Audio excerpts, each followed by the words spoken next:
For me in my practice, I don't really distinguish the difference between art and design. You know, there are different mediums, there's different techniques, there's different materiality, but they're just different ways to tell a story.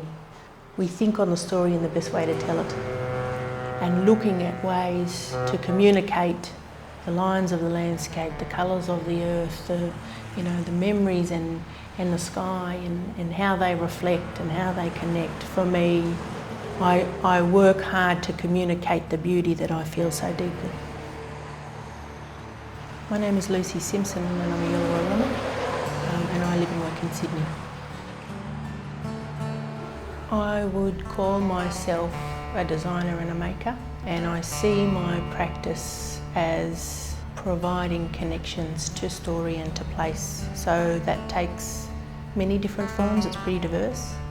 And at the same time, in that exchange where the design leaves my hands and goes on to someone else, that story then becomes part of their lives and their journeys. Dhunbarrbil design that has been embedded into the toaster speaks about native grasses and seeds, the processing of seeds and making of bread, and the knowledge that is held within that practice.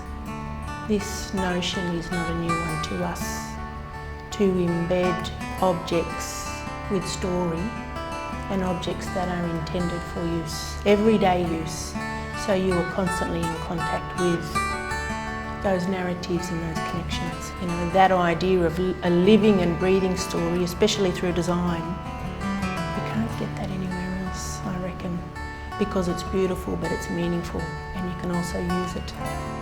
When you're putting bread in the toaster, you're making something. So that sort of narrative of connecting and preparing and sustaining comes through in those yarns, I reckon. These designs specifically speak of Illawarra country and people's understanding, responsibility and belonging to country. So country is us. We are an extension of it. What we mean extends beyond the physical place. So when we talk about country, we're talking about really the manifestation of identity and of culture. The design created for the toaster oven was Dhuuyaay. It speaks about fire stick. Fire is life. It's the energy, it's the fuel, it's the spark. Caring for fire, caring for country. You know, there's ceremonial responsibilities, seasonal responsibilities, but also really practical everyday responsibility. When I'm painting and creating and making, I have a real sense of peace. I'm at peace because in my mind, in my spirit, in my Dhuuyaay, I'm home.